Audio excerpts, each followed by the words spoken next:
नमस्कार मेरे शेर और शेरनियों, आपके इस परिवार में आपका दिल खोल के स्वागत करता हूं। साथियों, मैं हूं शिवराज और प्यारे साथियों, शुरू करते हैं आज की क्लास। प्यारे साथियों, पिछली कक्षाओं में हमने आपकी बात की थी कि आपकी बोर्ड परीक्षा 2022 का क्वेश्चन नंबर 5 जो आपके एग्जाम में आने वाला है वो किस प्रकार का रहने वाला था। साथियों, आज की क्लास में हम बात करेंगे आपके प्रश्न संख्या जो 6 है आपका, वो आपकी बोर्ड परीक्षा 2022 में किस प्रकार का क्वेश्चन आने की संभावना है। उन सभी की सभी महत्वपूर्ण प्रश्न की आज इस कक्षा में हम चर्चा करेंगे। तो साथियों, वीडियो को ज़्यादा से ज़्यादा लोगों तक शेयर कीजिए आप। साथियों, क्लास को शुरू करते हैं।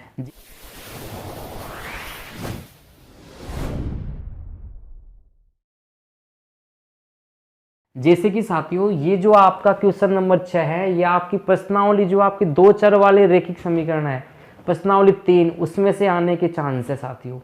ठीक है, तो साथियों, पहला आपको क्वेश्चन दिया है कि रैखिक समीकरण युग्म √2x प्लस √3y बराबर 0 तथा √3x माइनस √2y बराबर 0 का हल कीजिए। साथियों, यहाँ से आपको x का और y का 2 चर है, यहाँ पे आपके एक x और एक y दोनों के आपके मान निकालने हैं। साथियों, मान ज्ञात करने की 3 विधियां है, प्रतिस्थापन, विलोपन और बज्र गुणन विधि। इस वाले क्वेश्चन के लिए बेस्ट विधि आपकी रहेगी कौन सी साथियों? प्रतिस्थापन विधि। तो इस क्वेश्चन को हम प्रतिस्थापन विधि से हल करते हैं। तो सबसे पहला काम आपको साथियों दोनों को इक्वेशन देना है। √2x प्लस √3y बराबर 0 समीकरण नंबर 1। दूसरा वाला √3x माइनस का √2y बराबर 0 समीकरण नंबर 2। अब साथियों, आपको समीकरण 2 या 1 इन दोनों में से किसी एक चर का मान निकालना है। तो यहाँ पे साथियों में समीकरण 2 से x का मान निकाल रहा हूँ, तो आपको लिखना है समीकरण 2 से किसका मान निकाल रहा हूँ साथियों? x का। तो √3x ये साथियों माइनस का √2y इधर जाएगा तो किसका हो जाएगा? ये प्लस का। x का साथियों आप मान निकाल रहे हो चर का, तो ये गुणा के अंदर रखा जाएगा इसके बटे के अंदर। तो x बराबर √2y बटे में √3।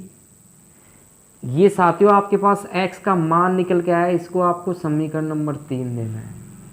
अब साथियों, आपने कौन से समीकरण से x का मान निकाला है? समीकरण नंबर 2 से। अब जो आपने x का मान निकाला साथियों, इसको साथियों अब आपको समीकरण नंबर 1 में रखना है। कौन से में रखना है? समीकरण नंबर 1 में। तो x का मान समीकरण 1 में प्रतिस्थापित करने पर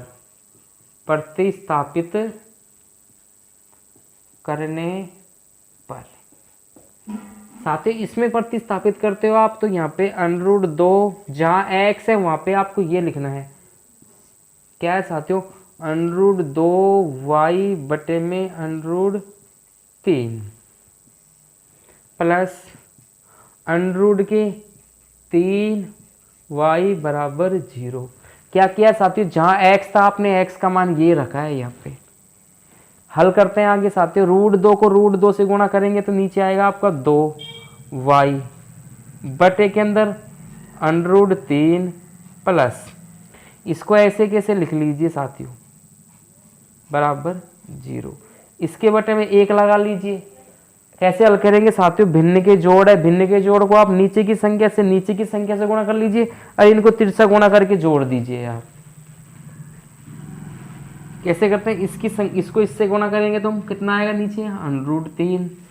इसको साथियों इससे गुणा करेंगे तो 2y प्लस, इसको इससे गुणा करेंगे हम तो रूट की संख्या को रूट की संख्या से गुणा करते हैं, उसका रूट हट जाता है तो कितना आएगा? 3y बराबर क्या है? 0। y का मान निकालना है, बट्टे के अंदर √3 इधर जाएगा तो कहाँ जाएगा? इसके गुणा के अंदर। तो 2 और 3 5y बराबर ये इधर जाएगा तो किसको हो जाएगा साथियों?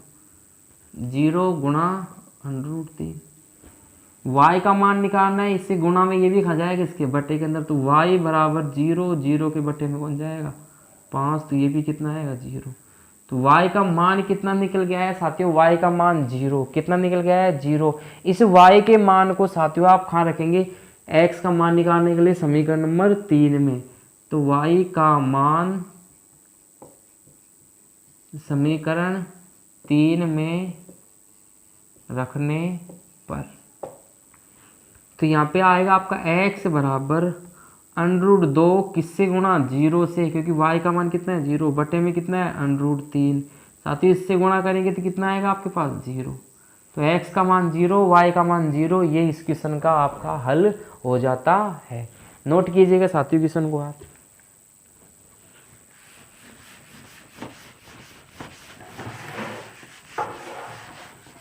है कि रेखिक समीकरण युग्म 4x + 3y = 25 तथा 5x - 2y = 4 को हल कीजिए। साथियों सबसे पहले आपको दोनों को ऐसे समीकरण बना के डाल देना है। इसके बाद क्या करना है, इस क्वेश्चन को साथियों हम करते हैं विलोपन विधि से। कौन सी विधि से? विलोपन विधि से। आप साथियों कोई सी विधि से कर सकते हो, लेकिन आपको यदि कुछ भी नहीं दिया है तो सबसे आसान विधि जो है आपकी वो है विलोपन विधि। आप लोग विलोपन विधि से क्वेश्चन को हल किया करो, बड़ी आसानी से इजी से सॉल्व हो जाता है। तो सबसे पहले आप विलोपन से करने के लिए साथियों आपको x का या y का दोनों के गुणांक को बराबर करना पड़ता है। तो यहाँ पे आप लोग देख रहे हो x का गुणांक 4 और x का गुणांक 4 और 5 है। y के गुणांक थोड़े छोटे हैं, तो हम क्या करते हैं, जो छोटे हैं उनके गुणांक को हम बराबर करते हैं। तो यहाँ पे y का गुणांक ऊपर वाले में 3 है, नीचे वाले में y का गुणांक कितना है 2। तो साथियों 3 का और 2 दोनों का यदि हम एलसीएम निकाले तो 3 दूनी 6, कितना आता है 6। अर्थात इन दोनों को हम y के गुणांक को कितना कर लेंगे 6। तो 6 करने के लिए ऊपर वाले समीकरण को कितने से गुणा करना पड़ेगा 2 से, और नीचे वाले को 6 करने के लिए कितने से गुणा करना पड़ेगा आपको 3 से। तो गुणा करिए साथियों आप इनको, यदि गुणा करते हैं हम तो 4 दूनी 8x + 3 दूनी 6y बराबर 25 दूना 50। ये समीकरण नंबर 3। यहाँ से इसको गुणा करते हैं तो 5 × 3 = 15x माइनस का 3 दूनी 6y बराबर 4 × 42, समीकरण नंबर 4। अब साथियों आपके पास समीकरण 3 और समीकरण 4 ये नई समीकरण आ चुके हैं। अब साथियों आपके पास 2 ऑप्शन रहते हैं, आपको एक के मान को विलोप करना है। तो आप लोग देख रहे हो यहाँ पे ये प्लस का और ये माइनस का है, यदि इनको हम जोड़ेंगे तभी दोनों कट जाएंगे, तो घटाने की आवश्यकता नहीं है। तो क्या करेंगे हम, समीकरण 3 + समीकरण 4 दोनों समीकरण क्या करेंगे हम जोड़ेंगे साथियों। तो आप लोग जानते हो साथियों जोड़ने पे क्या होता है, इधर लिख रहा हूँ साइड में कि समीकरण 3 + समीकरण 4 दोनों को जोड़ेंगे साथियों। तो जोड़ने पे ये दोनों घट जाएंगे आपके, आप 15 और 8 ये हो जाएगा आपका 23x बराबर, इन दोनों को जोड़ेंगे यहाँ पे 2 5 4 9। ठीक है साथियों, 23 खा जाएगा इसके बटे के अंदर, तो x बराबर 92 बटे में 23। ठीक है साथियों, इसका साथी से भाग देंगे हम तो इसका भाग जाए कितनी बार 4 बार। तो x का मान कितनी बार आया 4 × 3 = 12, 4 दूनी 8 और 1 9। तो x का मान कितना आ गया 4। अब साथियों x का मान आ चुका है, इस x के मान को आप या तो समीकरण 1 में रखो, आप समीकरण 2 में रखो, आप समीकरण 3 समीकरण 4 कहीं भी रख सकते हो आप, क्योंकि सब जगह आपको y का मान नजर है। तो आप सबसे सिंपल जो छोटा वाला हो उसमें आप रख लीजिए आप। तो मैं यहाँ पे x का मान समीकरण 1 में प्रतिस्थापित कर रहा हूँ, 1 में पुट करने पर साथियों दोनों में से आप कोई से भी समीकरण में रख सकते हो आप। तो यहाँ पे 4 × x का मान कितना है 4 + 3y, इसका मान कितना दिया है साथियों 25। 4 चौको 16, 16 जब इधर जाएगा तो किसको जाएगा माइनस का, तो 3y बराबर 25 माइनस का 16। तो 3y बराबर कितना बचेगा साथियों यहाँ पे 9। तो y का मान 9 के बटे में कौन जाएगा ये 3, कितनी बार जाएगा साथियों 3 बार। तो y का मान कितना आया है 3। तो साथियों इस प्रकार का यदि क्वेश्चन आता है तो उसको आप इजीली विलोपन विधि के द्वारा सोल्व कर सकते हो। नोट कीजिएगा साथियों क्वेश्चन को आप।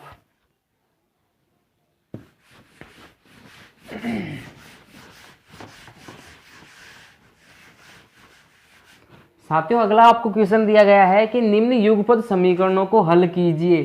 साथियों ये आपको क्वेश्चन दिया गया है, इसको आपको साथियों शायद इसको आप लोग विलोपन विधि, प्रतिस्थापन विधि, वज्रगुणन विधि, तीनों विधि से कर सकते हो, क्योंकि यहाँ पे स्पेशल लिखा हुआ नहीं है कि आपको उस विधि से करना है। तो सबसे पहले साथियों आप लोग विलोपन विधि यूज में लेंगे आप, क्योंकि सबसे उपयुक्त जो विधि होती है वो होती है आपकी विलोपन विधि। तो विलोपन विधि से करने के लिए साथियों आप x के या y दोनों के गुणांक को क्या करोगे, बराबर। आप x का गुणांक 5, x का गुणांक 2, तो दोनों के गुणांक का यदि हम एलसीएम लेते कितना आता है साथियों, 10। तो 10 बनाने के लिए 5 को किससे गुणा करना पड़ेगा, 2 से। इसको 10 बनाने के लिए किससे गुणा करना पड़ेगा, 5 से। तो 5 दूनी 10x, 2 दूनी का 4y बराबर 17 दूनी का 34। इसको इससे गुणा करेंगे 10x, इसको इससे गुणा करेंगे तो -50 25 y बराबर 5 एकम 5।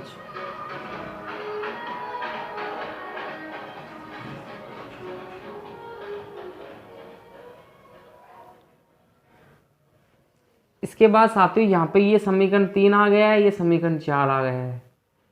अब साथियों आप लोग देख रहे हो यहाँ दोनों के गुणांक समान है, दोनों के चिन्ह समान है, तो क्या करेंगे आप, घटाएंगे आप। तो समीकरण 3 माइनस समीकरण 4, यदि साथियों आप y के गुणांक को बराबर करते हैं, आप ऊपर वाले को 5 से, नीचे वाले को 2 से गुणा करते हैं, तो साथियों उसमें आपको यहाँ दोनों के चिन्ह अलग अलग है, तो उसमें आप लोग जोड़ते हैं। आप मैंने यहाँ x का गुणांक किया, तो आपको दोनों के बराबर चिन्ह है तो अलग अलग चिन्ह होंगे, तभी तो घटेंगे, तभी तो विलोपन होगा एक का। तो समीकरण 3 माइनस समीकरण 4 घटाएंगे साथियों इनको हम। घटाने पे नीचे की संख्याओं के चिन्ह चेंज हो जाते हैं, ये प्लस का था माइनस का हो गया, माइनस का था प्लस का हो गया, प्लस का है माइनस का हो जाएगा, दोनों कट जाएंगे। तो 25 और 4 ये हो जाएंगे आपके 29y बराबर। यहाँ पे साथियों 34 में से 5 जाएगा तो कितना बचेगा आपके पास, 29। तो बट्टे में है तो गुणा के अंदर है, तो बट्टे के अंदर 29 में 29 का भाग कितनी बार, एक बार। तो y का मान कितना आ गया है साथियों, आपके पास y का मान आया है 1। इस y के मान को आप समीकरण 1 में रखो, 2 में, 3 में, 4 में कहीं भी पुट कर दीजिए आप। तो y का मान समीकरण 1 में पुट करने पर पुट कीजिए साथियों आप। तो यहाँ पे यहाँ है 5x plus 2 into Y, y का मान 1 बराबर कितना है 17।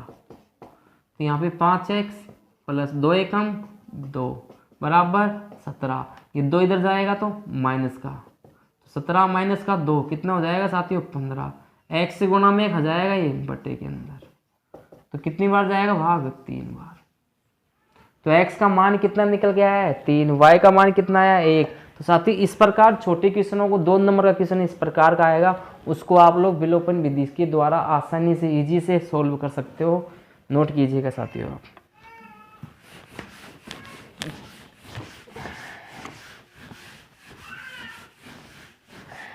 साथियों अगला साथियों इस प्रकार का क्वेश्चन पूछ सकता है आपके एग्जाम में कि p के किस मानों के लिए निम्न समीकरणों के युग्म का एक अद्वितीय हल है। साथियों 3 केस है, तीनों केस में से साथियों आपसे कोई सा भी केस का क्वेश्चन पूछ सकता है, तो आपको तीनों केस आपको याद होने चाहिए। अद्वितीय होता है यदि अद्वितीय होने का केस, तो अद्वितीय होने की शर्त क्या होती है साथियों, यदि a1 बटा a2 बराबर नहीं है b1 बटा b2 के, तो इस केस पे साथियों आपका अद्वितीय होने का क्या होता है, रेखिक समीकरण युग्म कैसा होता है, उसका अद्वितीय हल। तो आप लोग यहाँ से यदि इसकी तुलना करते हैं हम, तो a1 का मान हो जाएगा साथियों आपके पास 4, b1 का मान हो जाएगा आपके पास p, a2 का मान हो जाएगा आपके पास 2, b2 का मान हो जाएगा आपके पास 2। इन सभी मानों को आप यहाँ रखिए। a1 का मान है 4, a2 का मान है 2 बराबर नहीं है, b1 का मान है यहाँ पे p, b2 का मान है साथियों 2। आप लोग साथियों जानते हो 2 से 2 कट जाएगा, तो p का मान क्या नहीं होना चाहिए, तो p बराबर नहीं होना चाहिए 4 पे। इस केस पे आपका अद्वितीय होगा इसका मान। यदि p का मान बराबर 4 के नहीं है, 4 नहीं होना चाहिए, इस केस पे आपके समीकरण युग्म का एक अद्वितीय हल होगा। नोट कीजिएगा साथियों क्वेश्चन को आप।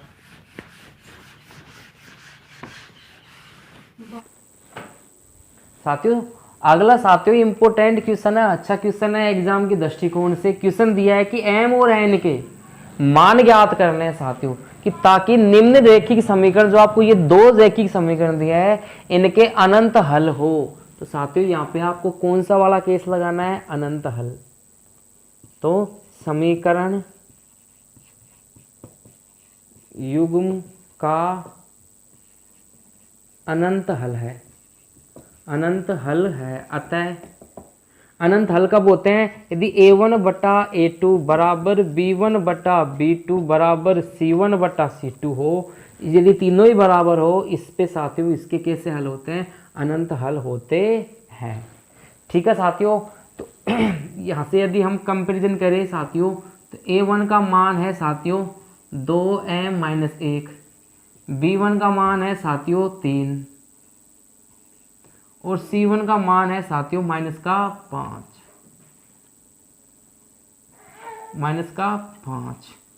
ठीक है साथियों, यदि हम a2 की बात करें, a2 का मान है साथियों 3, b2 का यदि हम साथियों मान, b2 का मान कितना है साथियों n माइनस 1, c2 का मान है साथियों माइनस का 2।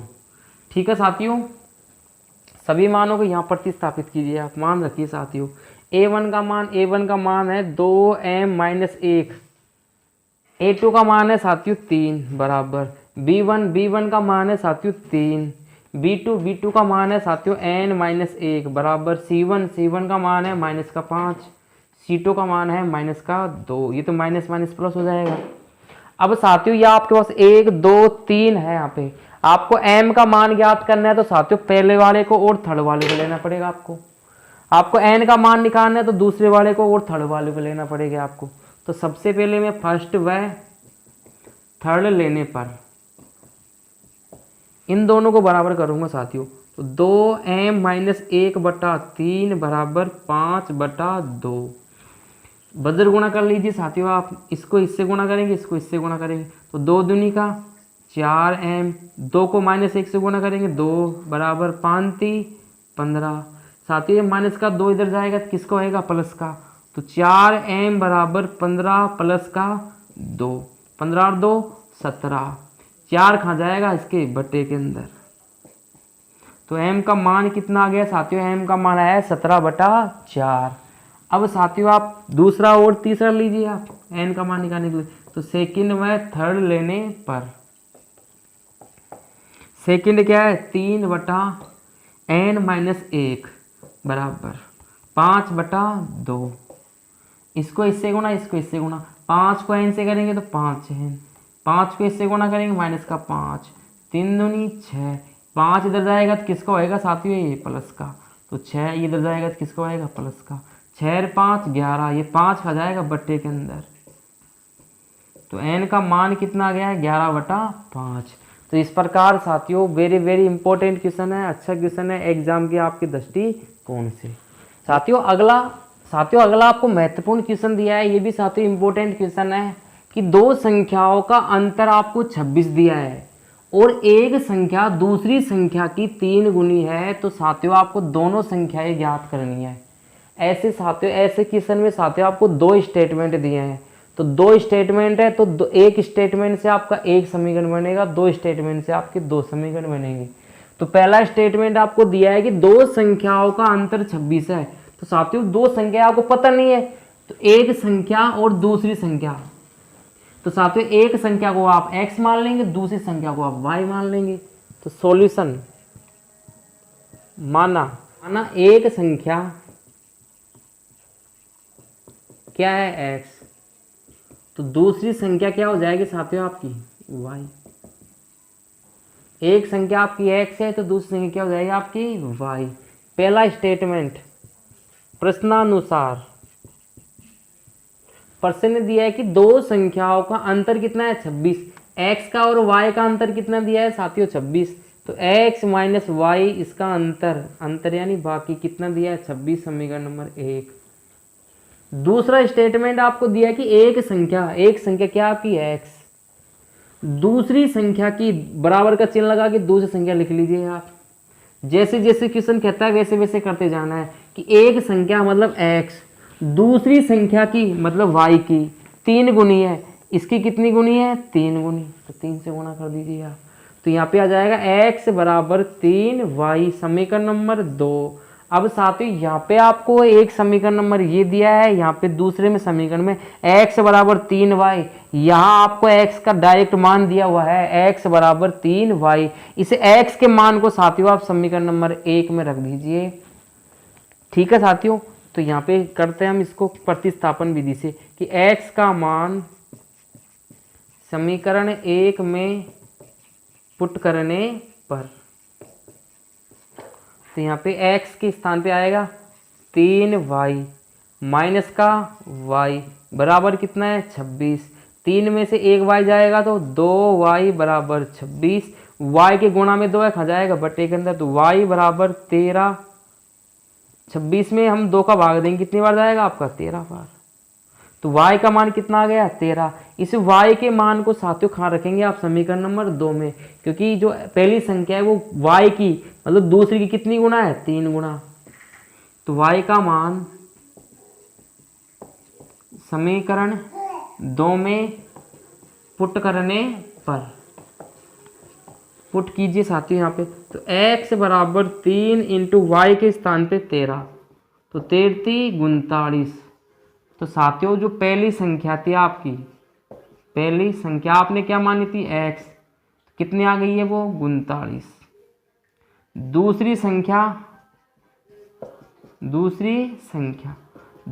क्या मानी साथियों आपने y का मान कितना है 13। तो ये साथियों आपका इस क्वेश्चन का राइट आंसर हो जाएगा। नोट कीजिएगा साथियों क्वेश्चन को आप। साथियों अगला आपको क्वेश्चन दिया गया है, ये भी इंपॉर्टेंट क्वेश्चन है कि दो संपूरक कोणों में से बड़ा कोण छोटे कोण से 18 डिग्री अधिक है, तो दोनों कोण ज्ञात कीजिए। साथियों आप लोग सोच रहे होंगे इसके अंदर 2 स्टेटमेंट होने चाहिए थे, लेकिन इसमें तो एक स्टेटमेंट ही है। लेकिन साथियों आप लोग जानते हैं कि संपूरक कोणों का योग कितना होता है 180। कितना होता है 180। तो यहाँ पे दोनों कोण मतलब छोटा कोण और बड़ा कोण, तो छोटे कोण को बड़े कोण को साथियों आप लोग माना, बड़ा कोण आप लोग x मान लीजिए तथा छोटा कोण को क्या मान लेंगे आप y। प्रश्नानुसार दोनों कैसे कोण है संपूरक कोण, तो संपूरक कोण मतलब x प्लस वाई दोनों का योग कितना होगा 180, समीकरण नंबर 1। दूसरा दिया है कि बड़ा कोण क्या माना आपने x, छोटा कोण बराबर का चिन्ह लगा के इधर छोटा लिख लीजिए, तो बड़ा कोण मतलब x छोटे कोण से मतलब y से 18 डिग्री अधिक है, तो अधिक है तो आप लोग 18 इसमें जोड़ दीजिएगा। ये समीकरण नंबर 2 बन गया है। अब साथियों x का जो मान है वो y से कितना ज्यादा है 18 ज्यादा है, तो x के मान को आप समीकरण नंबर खामा रख देंगे 1 में, तो x का मान समीकरण 1 में पुट करने पर, यहाँ x के स्थान पे y प्लस 18 रख लिए आप, तो y प्लस 18 प्लस का y बराबर कितना है 180। y और y हो जाएगा आपका 2y, 18 इधर जाएगा तो किसका हो जाएगा साथियों ये माइनस का, तो 2y बराबर 8, 10 में से 8 जाएगा 2 बचेगा, इसमें से 8 जाएगा कितने बचेगा 2 यहाँ पे, 7 में से 1 जाएगा तो यहाँ बचेगा 6 आपका, तो 162 y से गुणा में खा जाएगा ये भाग के अंदर, तो y बराबर 162 में किसका भाग 2 का, कितनी बार जाएगा 81। तो यहाँ पे जो y है जो आपका छोटा कोण है वो कितना आ गया 81 है। इस y का मान कहाँ रखेंगे साथियों समीकरण नंबर 2 में, तो y का मान समीकरण 2 में पुट करने पर पुट कीजिए साथियों, तो x बराबर y का मान समीकरण 2 में पुट करने पर, तो यहाँ पे x बराबर y के स्थान पे यहाँ पे कितना है 81 प्लस 18, तो यहाँ पे 8 और 1 9, 8 और 1 9 कितना आ गया साथियों 99। तो साथियों जो बड़ा कोण है वो तो हो गया 99, छोटा कोण कितना हो गया आपके पास 81। ये इस क्वेश्चन का आपका राइट आंसर हो जाता है। नोट कीजिएगा साथियों क्वेश्चन को आप।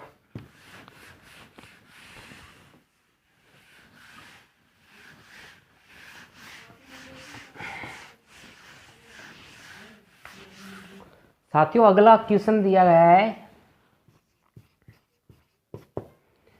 कि यदि किसी भिन्न के अंश तथा हर में 2 जोड़ दिया जाए तो वह 9/11 हो जाती है, पहला स्टेटमेंट। दूसरा, यदि अंश में और हर में 3 जोड़ दिया जाए तो वह 5/6 हो जाती है, सेकेंड स्टेटमेंट। तो आपको अभिष्ट भिन्न ज्ञात करनी है। आप लोग जानते हो साथियों, माना अभिष्ट भिन्न क्या होती है, x/y अंश बटे हर के रूप में होती है। जैसे जैसे क्वेश्चन कह रहा है साथियों वैसे वैसे आपको करते हुए जाना है प्रश्न के अनुसार कि भिन्न के अंश और हर में 2 जोड़ दिया जाए। अंश कितना है, x में भी 2 जोड़ दिया जाए और हर में भी 2 जोड़ दिया जाए तो वह कितना हो जाती है, 9/11। बराबर का चिन्ह लगा के 9/11 लिख दीजिए आप। इसको इससे गुणा करना है, इसको इससे गुणा करना है, इसको इससे गुणा करेंगे तो आपका हो जाएगा 11x प्लस 11 दूना 22, 9y, 9 दूनी 18, 9y को इधर ले आइए आप, 22 को इधर ले जाइए आप, तो 9y अंदर आएगा तो 11x माइनस का 9y, इधर 18, ये इधर जाएगा तो किसको जाएगा, माइनस का, तो 11x माइनस का 9y, 18 4 22, तो माइनस का 4, क्योंकि 22 में से 18 जाएगा तो कितना बचेगा, माइनस का 4, समीकरण नंबर 1। दूसरा स्टेटमेंट लिखा है कि अंश और हर में x/y है, यदि 3 जोड़ दे जाए, इसमें भी 3 जोड़े आप, इसमें भी 3 जोड़े आप, तो कितना हो जाती है, 5/6, तो बराबर 5/6। इसको इससे गुणा कीजिए, इसको इससे गुणा कीजिए, इसको इससे गुणा करेंगे तो 6x, 6 को 3 से गुणा करेंगे 18, 5 को y से करेंगे तो 5y, 5 को 3 से गुणा करेंगे तो 5 3 15, y को इधर ले आइए, 18 को इधर ले जाइए, तो यहाँ पे 6x, ये माइनस का 5y, ये 15, 18 इधर जाएगा तो किसका हो जाएगा, माइनस का, तो 6x माइनस का 5y बराबर यहाँ पे माइनस का 3, ये समीकरण नंबर 2। तो साथियों आपके पास समीकरण 1 और समीकरण 2, 2 समीकरण आ चुकी है। इन दोनों समीकरण को साथियों आप स्वयं को, ये आपके लिए होमवर्क में क्वेश्चन है, विलोपन विधि, प्रतिस्थापन विधि या वज्र गुणन विधि, तीनों विधि में से जो भी विधि आपको उपयुक्त लगती है उस विधि से इस क्वेश्चन को आप हल करना है। ठीक है साथियों, तो कैसे लगी साथियों आज की क्लास, आप नीचे कमेंट बॉक्स में ज़रूर बताइएगा। यदि वीडियो आपको पसंद आई है तो वीडियो को लाइक कीजिए, शेयर कीजिए और चैनल पर पहली बार आए हैं तो चैनल को सब्सक्राइब कीजिए। जय हिंद साथियों।